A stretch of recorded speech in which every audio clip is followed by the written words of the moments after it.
I'm 34-year-old civil engineer working for the city's transportation department. Spend my days designing drainage systems and reviewing construction plans. Nothing glamorous. Been a feminist since college.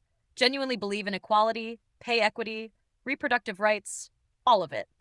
Met my friend group through a local women's advocacy organization 11 years ago when I first moved to the city.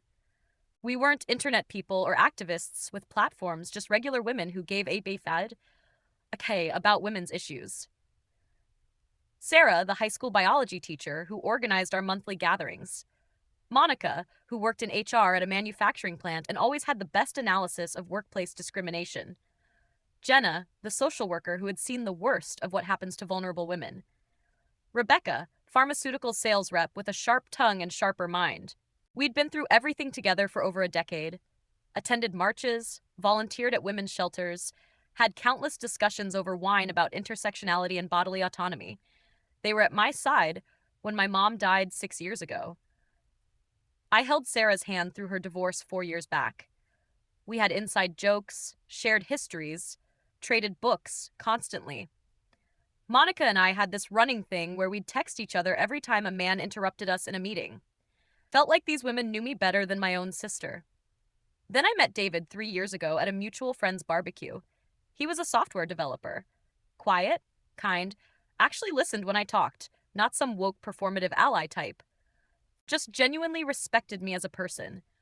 We'd spend hours talking about our work, our dreams, stupid TV shows. He never once questioned my feminism or made me feel like I had to choose between my beliefs and our relationship. Introduced him to the friend group after 6 months of dating. They seemed to like him well enough. He didn't dominate conversations, ask thoughtful questions. Sarah told me privately she thought he seemed decent enough, which was high praise from her. 2 years into our relationship, David proposed during a weekend hiking trip. Nothing elaborate, just us at a scenic overlook. Him asking if I wanted to build a life together. I said yes because I loved him and wanted that future. Felt genuinely happy, like puzzle pieces clicking into place. The first person I called was Sarah. Her response was cooler than I expected, but I chalked it up to bad timing. Maybe she was busy. Posted a simple photo of us to social media that evening. No ring shot or anything performative, just happy faces. Woke up the next morning to a 3-page text from Monica.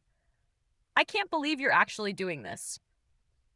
Marriage is a fundamentally patriarchal institution designed to transfer ownership of women from fathers to husbands. I thought you understood that. I thought you were better than this. Sat in bed staring at my phone, coffee getting cold, tried calling her straight to voicemail. Checked the group chat we'd had going for 7 years. I'd been removed. Felt like someone kicked me in the stomach. Rebecca sent an email that afternoon, formal and cold. Your choice to participate in the institution of marriage represents a fundamental betrayal of the principles we've spent years fighting for. You're choosing patriarchal validation over the liberation of all women. I can't, in good conscience, maintain a friendship with someone who would make this choice. Please don't contact me again. Read it 5 times trying to make sense of it. My hands were shaking. Jenna's message came through Instagram DMs that evening. We've dedicated our lives to dismantling oppressive structures, and you're just walking right into the biggest one. Taking a man's name, letting your father give you away like property, you're setting back everything we've worked for. Every woman who looks up to you will think this is acceptable. I'm disappointed beyond words. Don't reach out. Except I hadn't said anything about taking David's name or my father walking me down any aisle. We hadn't even started planning anything. Tried to call Sarah, the one I'd known longest. Surely she would listen. Blocked number. Sent an email explaining that I was still the same person. Still believed, in everything we'd fought for together, that getting married didn't erase my commitment to women's rights. No response. Showed up at our usual coffee shop the next week when I knew they'd be having book club. We'd been meeting there every third Thursday for 9 years, discussing everything from bell hooks to Rebecca's snit. They saw me walk in and Monica literally got up and walked out. Sarah looked at me with such cold contempt. You made your choice. You chose male approval and institutional validation over sisterhood. There's nothing to discuss. Jenna wouldn't even make eye contact. Rebecca stayed seated but said loud enough for me to hear, "I can't believe she actually showed her face here." The audacity left before I started crying in public. Spent the next 2 weeks in a fog. Kept replaying every conversation, every discussion we'd had about marriage over the years. Yes, we'd been critical of marriage as an institution. We'd talked about its history as a property transfer, about coverture laws, about how it had been used to subjugate women. But I never thought that meant individual women couldn't make individual choices. I'd always understood our feminism to be about expanding choices, not restricting them. David found me crying on the couch one night, surrounded by old photos of me and the girls at various protests and events. Tried to explain what was happening, but it sounded insane even to my own ears. Lost my entire friend group because I said yes to marrying someone who loves me. He offered to call off the engagement. Said my friendships mattered. That just made me cry harder because, of course, that made it more complicated. If I called it off, would I be doing it because I genuinely didn't want marriage or because I was caving to pressure? Either way, I'd be making a choice based on their ultimatum rather than my own desires. Tried reaching out individually one more time to each of them over the next month. Sent Sarah a long letter about our 11-year friendship, specific memories, inside jokes, all the ways she'd shaped my thinking about gender and power. Mentioned the time we'd driven 8 hours to attend a reproductive rights rally, singing off key to 90s music the whole way. Talked about how she'd helped me find the language to demand a raise at work 5 years ago when I discovered I was making less than male colleagues with less experience. Reminded her that she knew me, really knew me, and knew this didn't change who I was. She sent it back unopened with return to sender written on the envelope. That's when it really hit me that this was permanent. Monica blocked me on every platform, even LinkedIn, which felt especially petty. Mutual acquaintances started avoiding me at community events.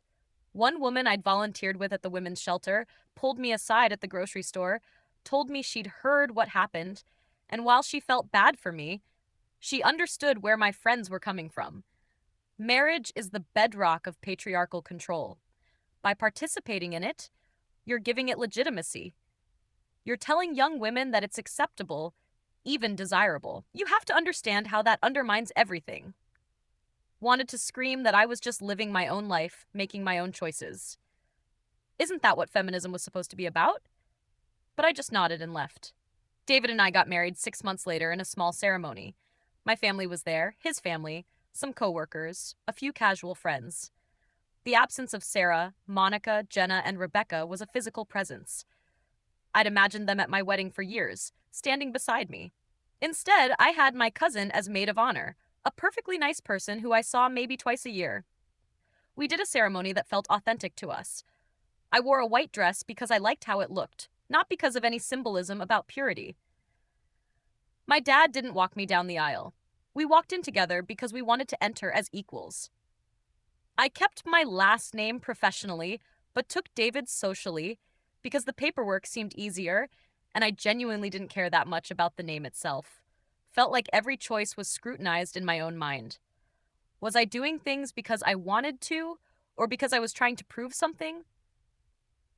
The wedding itself was beautiful, but I kept seeing ghosts in the empty seats. Honeymoon in Portugal was the first time in months I felt like I could breathe. Away from the city, away from the places we used to frequent together, away from the judgment. Came back to reality 2 weeks later. Got a Facebook message from someone I barely knew, a friend of a friend. She'd heard what happened and wanted me to know that my former friends had been talking about me. Apparently, I was being used as a cautionary tale in their circles. The woman who claimed to be a feminist, but couldn't resist the lure of patriarchal approval. Felt sick reading it. 11 years of friendship reduced to a warning label. Threw myself into work for the next few months. Easier to focus on stormwater management and traffic flow than on the gaping hole in my social life. Colleague at work asked if I wanted to grab drinks after a long week. Realized I hadn't socialized outside of David in 3 months. Said yes, and hated how pathetic I felt about it. Slowly started building new friendships, but it felt like starting from scratch at 34. Other women at work who were also married, also juggling careers and personal lives. They were fine, nice even, but we didn't have that shared history.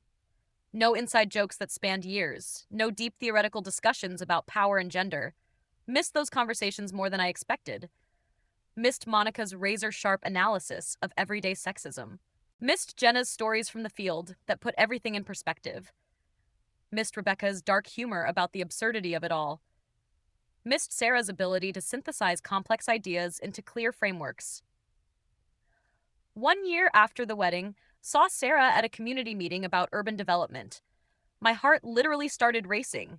She saw me, made eye contact for a fraction of a second, then deliberately turned away. Spent the whole meeting acutely aware of her presence 3 rows ahead. Wanted to approach her afterward, but what would I even say? Nothing had changed. I was still married, still apparently a traitor. Drove home and cried in the driveway before going inside. David found me and just held me while I sobbed about how unfair it all was. 2 years out now, and I've mostly accepted this is permanent. None of them have reached out. I'm still blocked on all platforms, heard through the grapevine that they're all still close, still meeting regularly, still active in local feminist organizing. Sometimes I see them tagged in photos at events I used to attend with them. Hurts every single time. My feminism hasn't changed. Still believe in pay equity, reproductive rights, ending gender-based violence, dismantling systems of oppression. Still vote accordingly, still donate to women's organizations, still call out sexism when I see it. But I don't have a community around it anymore. There's a local feminist book club I found online that meets monthly. Went twice and stopped going because every time someone mentioned marriage or husbands, there'd be these pointed comments. Nothing direct, just enough edge to make it clear that married women weren't really full members of the movement. Felt like wearing a scarlet letter. Made friends with some women from David's work social events. They're fine. We talk about normal things, but there's always this guardedness on my part. Afraid to get too close. Afraid to be vulnerable. Afraid to invest too deeply in friendships that could evaporate. David's been endlessly patient, but I know it weighs on him too. He feels guilty, even though none of this is his fault. Told me multiple times that if he'd known this would happen, he wouldn't have proposed. But that just makes it worse because I don't regret marrying him. I regret that my friends made me choose between them and my own life choices. Still don't understand the mechanism of it. How does my individual marriage harm anyone else? How does my personal choice to legally bind myself to a partner I love perpetuate oppression? I'm not telling other women they have to get married. I'm not claiming marriage is necessary for fulfillment or validation. I'm just living my own life according to my own desires. Thought feminism was supposed to support that. Guess I was wrong about what our particular brand of feminism meant. Or maybe I was wrong about what those friendships meant. Hard to tell which loss hurts more, the friend group or the ideology I thought we shared. Been doing a lot of reading on my own, trying to reconcile my beliefs with what happened. Came across this essay about choice feminism versus structural feminism, how individual choices exist within structural constraints and can reinforce those constraints even when made freely. How could see the argument my former friends would make, that my choice to marry gives legitimacy to an oppressive institution, that personal choices aren't made in a vacuum, that we have responsibility to consider the broader implications of our actions. Sat with that for a long time, still couldn't make it add up to justifying total abandonment. Even if they disagreed with my choice, even if they thought it was politically problematic, did that warrant cutting me off completely? 11 years of friendship, mutual support, shared struggle, erased the moment I made a choice they disagreed with. That's what bothers me most, I think. Not the disagreement itself, but the absolute nature of the rejection. No conversation, no attempt to understand my perspective, no room for complexity, just immediate, total exile. Feels like the opposite of the solidarity we used to preach. David and I have talked about having kids. Realize I'm terrified of that announcement because of what already happened. If marriage was an unforgivable betrayal, what would motherhood be? Participating in biological reproduction, taking on the most traditional female role. Can already imagine the accusations. giving up my career for patriarchal motherhood, perpetuating gender roles, choosing the nuclear family. Hate that their voices are still in my head even after 2 years of silence. Hate that I'm preemptively defending choices I haven't even made yet. Sometimes I draft texts to Sarah in my notes app, explaining, justifying, asking for another chance. Never send them because what's the point? She made it clear who I am now is unacceptable to her. Friend from work asked me recently if I wanted to join her women's networking group. Had a full panic response about it. What if they ask about my marriage? What if they judge me? What if I invest in these friendships and lose them too? Declined and made up an excuse about being too busy. David noticed and gently pointed out, I can't let this control my life forever. He's right, but knowing that doesn't make it easier. 3 months ago, saw Rebecca at a coffee shop. Not our old one. Somewhere new. She was with someone I didn't recognize, laughing at something. Looked happy, unburdened, clearly not losing sleep over our ended friendship the way I still was. Felt this flash of anger that surprised me with its intensity. How dare she be fine when I'm still processing this loss? But of course she's fine. She still has Sarah and Monica and Jenna. She still has her community, her ideological certainty, her sense of righteousness. I'm the one who was cut off, who lost everything. She lost one friend who betrayed the cause. Probably a story she tells to illustrate a point about how seductive patriarchy can be. Left before she could see me, told my therapist about it the next week. Yes, I'm in therapy now. This whole thing broke something in me. She asked if I thought I'd made the wrong choice. Sat with that question for the full hour. Told her I didn't think marrying David was wrong, but I wasn't sure what the right choice would have been. Staying unmarried to maintain friendships with people who would abandon me over a personal life choice. That seemed wrong, too. Felt like a trap with no good exit. She suggested maybe the friendship itself was conditional in ways I hadn't wanted to see. That hurt to consider, but felt true. Real friendship should have room for disagreement, even serious ideological disagreement. Real solidarity should be more resilient than that. Been trying to build a new normal for the past year. Smaller social circle, more careful with trust, more guarded with my beliefs. Still consider myself a feminist, but don't really talk about it anymore. Feels too fraught, too loaded with potential for judgment. Easier to just keep my head down and do my job. Donate money quietly to causes I care about. Vote in every election. Try to mentor younger women engineers when I can. But that sense of community, of being part of something larger than myself, that's gone. Maybe it was always an illusion. David asked me the other night if I was happy. Told him yes, which is mostly true. Happy in my marriage, happy in my work, happy in the life we're building. But there's this grief that sits underneath everything now. Grief for friendships I thought would last forever. Grief for a version of feminism I believed in that apparently didn't include space for my choices. Grief for the person I was before all this, who trusted more easily. Not sure if that makes sense. Can be happy and grieving simultaneously. 2 years and 4 months since Sarah sent back my letter unopened. Still have it in a drawer. Can't bring myself to throw it away. Sometimes I wonder what would have happened if I just never gotten engaged. If David and I had just stayed together indefinitely without the legal paperwork. Would they have accepted that? Or would cohabitation have been its own betrayal eventually? Suspect the goalpost would have moved regardless. When your friends love you conditionally based on ideological purity, you'll never be pure enough forever. Colleague announced her pregnancy at work last month. Watched her glow with excitement as people congratulated her.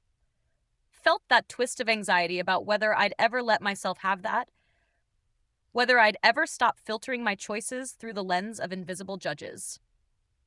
That's what they took from me, really. Not just their friendship, but my ability to make choices without this constant internal tribunal. Every decision now gets examined for its political implications. Exhausting way to live, but also can't seem to turn it off. Their voices became my voice, internalized and relentless. Maybe that was always the point. Control through ideology, through fear of exile. Stay in line or lose everything. Worked on me for 2 years, even after they're gone. David's sister is getting married next summer. She asked me to be a bridesmaid.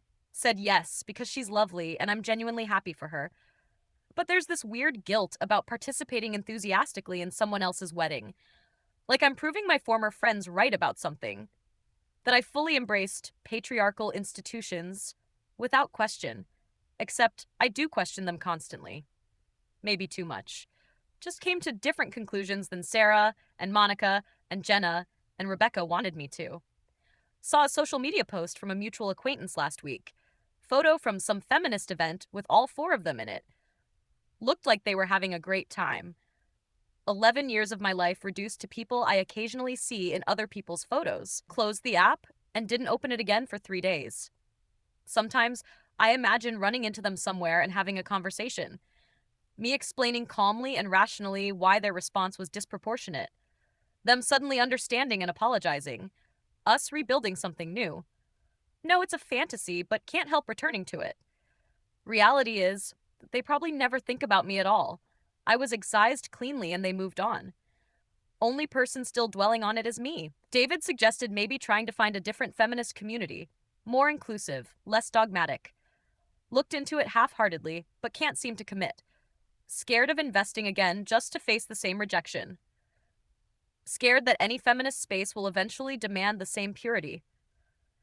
Scared that I'm broken now in ways that make real community impossible. Easier to just keep to myself. 3 years since the engagement now. Anniversaries of loss I track without meaning to. 3 years since Monica's essay-length text message about patriarchal institutions. 3 years since Rebecca's formal email about betraying principles. 3 years since Sarah's cold contempt at the coffee shop. 3 years since Jenna refused to make eye contact. Time hasn't made it hurt less, just made it hurt differently. Less acute, more chronic. Like an old injury that aches when it rains. Started volunteering at a girls' coding workshop through work, teaching middle school girls basic engineering and programming concepts. Feels good to contribute something concrete. One of the girls asked me if I like being an engineer. Told her I love it. Love solving problems, love building things that matter. She asked if it's hard being a woman in a male-dominated field. Gave her the honest answer about challenges and discrimination I've faced, but also told her it's possible, that she can do it, that she doesn't have to choose between her career and other things she might want in life. Felt like a radical statement, even though it shouldn't be. Maybe that's where I'm landing on all of this. Feminism that expands choices rather than restricts them. Even if those choices look traditional from the outside, even if those choices can be critiqued through a structural lens, still valid if they're made freely by women who understand the context. Don't know if my former friends would accept that framework. Suspect they wouldn't. Their version of feminism seemed to require a specific set of life choices. Opt out of marriage, opt out of traditional family structures, opt out of anything that could be read as compliance. Respect that as a valid feminist position. Just wish there had been room for mine too. David's parents visited last weekend. His mom pulled me aside and thanked me for making her son happy. Felt this complicated wash of emotions. Grateful for her kindness, but also aware of how that statement would be read by my former friends. Reduced to my relationship to a man, valued for my role as wife, even though she clearly meant it genuinely and kindly. Everything filtered through this lens now. Can't have a simple moment without analyzing its political implications. That's the real damage. Maybe not the lost friendships themselves, but the way they rewired my brain. Can't unknow their framework even after they're gone. Coworker invited me to a Women in STEM networking event. Actually went this time trying to push past my anxiety. Met some interesting women, had good conversations about workplace challenges. One woman mentioned her husband, and I felt myself tense, waiting for judgment, but nobody cared. She talked about her career and her marriage like both were normal parts of her life, because they are. Felt like I could breathe a little easier. Maybe not everyone has the same rigid requirements. Maybe there are versions of feminism with more room for complexity. Exchange numbers with two women there. Baby steps toward trusting again. Got an email 2 weeks ago from someone I'd never met. Said she knew my former friend group and had heard what happened to me. Told me she'd had a similar experience after she had a baby. Cut off completely for choosing motherhood. Said she wanted to reach out because she knew how isolating it was. Cried reading her email, not because it made anything better, but because I wasn't alone in this. Someone else understood the specific pain of feminist excommunication. We met for coffee and talked for 3 hours. Her story was different in details, but same in shape. Same absolute rejection, same accusations of betrayal, same confusion and grief. Asked her if it ever stops hurting. She said no, but you get better at living with it. Not the answer I wanted, but maybe the honest one. 4 women now in my life who've been through similar experiences. We joke darkly about starting a support group. Feminists excommunicated for insufficient purity. Hasn't happened yet, but maybe it should. David asked if I wanted to host a dinner party for my birthday next month. Used to always celebrate with Sarah and Monica and Jenna and Rebecca. Elaborate potlucks where we'd cook together and laugh too loud and solve the world's problems. Told him, sure, we could invite some people. His friends mostly, the new women from work. It'll be fine, just different. Everything is different now. That's what I've had to accept. My life didn't end when they cut me off, but it fundamentally changed. Lost my community, lost my ideological home, lost my sense of belonging to something larger. Gained clarity about what kind of friendship I actually want. One that can withstand disagreement. One that values the whole person over ideological conformity. One that practices the solidarity it preaches. Don't think I'll ever fully get over it.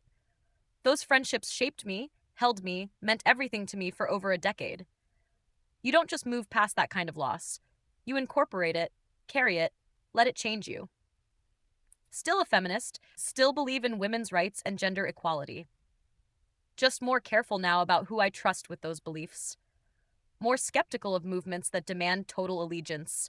More aware of how quickly solidarity can turn to exile. More protective of my right to make my own choices, even when they're imperfect. Saw Monica's car in a parking lot yesterday. Recognized the bumper stickers, same ones from years ago. Felt that familiar ache. Wondered if she ever thinks about me. Wondered if any of them have regrets. Probably not. Ideological certainty doesn't leave much room for doubt. Drove away and tried not to cry. Mostly succeeded. That's where I'm at now, 3 years later. Married to a good man, doing work I find meaningful, slowly rebuilding a social life, but carrying this wound that won't quite heal. The loss of Sarah and Monica and Jenna and Rebecca. The loss of who I was when I had them. The loss of the feminism I thought we shared. Learning to live with all of it. What choice do I have? They made their choice the exact moment I got engaged. Chose ideology over friendship, purity over complexity, condemnation over conversation. I'm still here, still figuring it out, still believing women deserve better, including better than friends who abandon you for not performing feminism correctly. Maybe that makes me a traitor. Or maybe it makes me honest about the messy reality of living as a woman trying to make authentic choices in an imperfect world. Don't have all the answers anymore. Used to think I did when I had them. Now I just have questions and grief and a marriage I don't regret. Has to be enough. If this confession kept you hooked, make sure to subscribe, like, and share. We share powerful true stories every day that explore the complex realities of life.